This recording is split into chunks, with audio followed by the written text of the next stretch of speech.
జై శ్రీరామ్. మానవ జన్మ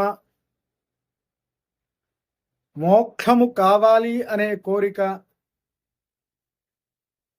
సత్పురుషుల యొక్క సాంగత్యం అనే ఈ మూడు కోరికలు తీరడం అనేది చాలా దుర్లభమైనటువంటి విషయం. మరి ఈ మూడు కోరికలు ఎలా తీరుతాయి అంటే ఒక్క భగవత్ ఆరాధన వల్ల మాత్రమే ఇవన్నీ సంప్రాప్తమవుతూ ఉంటాయి. కావున నిత్యం భగవత్ ఆరాధన ఎవరైతే చేస్తూ ఉంటారో వారికి అడగకుండానే పరమాత్ముడు వీటన్నిటిని కూడా ప్రసాదిస్తూ ఉంటాడట.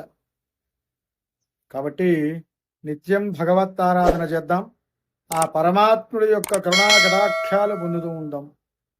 ఇలాంటి మరిన్ని మంచి విషయాలు తెలుసుకోవాలనుకుంటే ఇప్పుడే మన ఛానల్ సబ్స్క్రైబ్ చేసుకోండి. జై శ్రీరామ్.